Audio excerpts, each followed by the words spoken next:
తెలంగాణ కాంగ్రెస్ ప్రభుత్వం చేపట్టిన స్మార్ట్ కార్డుపై పెద్ద ఎత్తున దుమారం చెలరేగుతుంది. ఇదిలా ఉండగా రాష్ట్ర ప్రభుత్వం రేషన్ కార్డులపై ఫోటోలు ముద్రించడంపై ప్రతిపక్షాలు బహిరంగంగానే విమర్శిస్తున్నారు.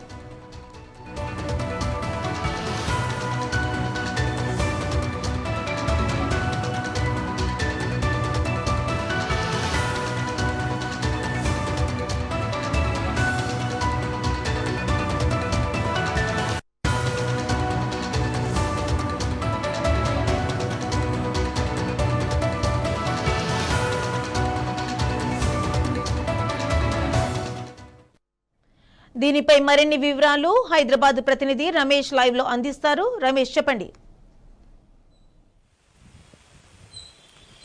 తెలంగాణ ప్రభుత్వం స్మార్ట్ రేషన్ కార్డులను ఇవ్వాలని ప్రతిపాదించింది మాధురి. దీంతో పాటు రాష్ట్ర వ్యాప్తంగా కూడా స్మార్ట్ డిజిటల్ కార్డులను రేషన్ కార్డులను పంపిణీ చేసేందుకు కూడా ప్రభుత్వం సిద్ధమైంది.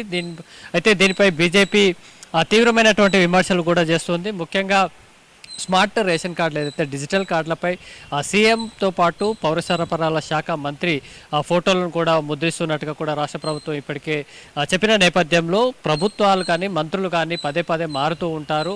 ఆ మంత్రుల ఫోటోలు వేయాల్సినటువంటి అవసరం ఏముంది, మంత్రులు ఏమైనా శాశ్వతమా అంటూ కూడా బీజేపీ పార్టీ విమర్శిస్తుంది. దాంతోపాటు రేషన్ షాపుల్లో ఇచ్చేటువంటి బియ్యానికి సంబంధించి కేంద్ర ప్రభుత్వానికి కూడా మెజార్టీ వాటా ఉంటుంది కాబట్టి ప్రధానంగా దేశానికి సంబంధించి ప్రధానమంత్రి ఫోటోను ముద్రించాలి తప్ప ఇక్కడ లోకల్ రాష్ట్ర మంత్రులను ఫోటో వేయాల్సినంత అవసరం ఏముంది, దీనివల్ల ప్రజాధనం వృధా అవుతుందంటూ కూడా బీజేపీ నేతలు అయితే విమర్శిస్తున్నారు. ఇటు బీజేపీ నేతలు రఘునందన్ రావుతో పాటు అరవింద్ అలాగే పార్టీ అధ్యక్షుడు కూడా విమర్శించడం జరిగింది. దీంతోపాటు ఈరోజు సంగారెడ్డి జిల్లా కేంద్రంలో జరుగుతున్నటువంటి ప్రభుత్వ బహిరంగ సభను కూడా రేవంత్ రెడ్డి వస్తున్న నేపథ్యంలో బహిరంగ సభను కూడా అడ్డుకుంటారనే సమాచారం ఉన్న నేపథ్యంలో బీజేపీ నేతలను కూడా సంగారెడ్డి జిల్లా వ్యాప్తంగా ఎక్కడికక్కడ అరెస్టులు చేసినటువంటి పరిస్థితి ఉంది. అయితే సీఎం రేవంత్ రెడ్డి ప్రోగ్రాంని అడ్డుకుంటారనే కారణం చూపిస్తూ తమని అడ్డుకున్నారు, స్వాతంత్ర వేడుకలను కూడా తమకు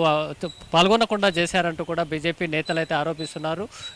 ప్రధానంగా రేషన్ కార్డులకు సంబంధించి ప్రతిసారి ప్రభుత్వాలు మారిన ప్రతిసారి కూడా రేషన్ కార్డులపై ఫోటోలు అయితే మారుస్తూ వస్తూ ఉంటారు. అదేవిధంగా దీనికోసం డబ్బులు వృధా అవడమే కాకుండా కార్డులు కూడా ప్రతిసారి మారుతూ ఉంటుంది. ఇది ప్రజలకు కూడా కొంత ఇబ్బందికర వాతావరణం కూడా ఉన్నప్పటికీ కూడా ఇప్పుడు రాష్ట్ర ప్రభుత్వం తీసుకున్న నిర్ణయం మాత్రం బీజేపీ వర్సెస్ కాంగ్రెస్గా మారినటువంటి పరిస్థితి అయితే ఉంది. కేంద్రంలో బీజేపీ అధికారంలో ఉంది కాబట్టి ఇటు ప్రధాని మోడీకి సంబంధించినటువంటి ఫోటోను డిజిటల్ కార్డులపై వేయాలంటూ కూడా బీజేపీ డిమాండ్ చేస్తుంది. అదే సమయంలో రాష్ట్ర ప్రభుత్వం కూడా ఇటు నుంచి కౌంటర్ ఇచ్చే ప్రయత్నం చేసింది. పౌర సరఫరాల శాఖ మంత్రి ఉత్తమ్ కుమార్ రెడ్డి కూడా మాట్లాడడం జరిగింది. ఇప్పటికే రేషన్ దుకాణాల్లో ఏదైతే నరేంద్ర మోడీ ప్రధాని ఫోటో మేము వాడుతున్నాము, అయితే కేంద్ర ప్రభుత్వం ఇచ్చేది దొడ్డు బియ్యము, మేము తెలంగాణ రాష్ట్రంలో సన్న బియ్యం ఎవరికైతే ప్రజలకు పంపిణీ చేస్తున్నాం కాబట్టి మేము మా ఫోటోలే వేసుకున్నామంటే కూడా కౌంటర్ ఇచ్చేటువంటి ప్రయత్నం చేశారు. అయితే రాజకీయంగా మాత్రం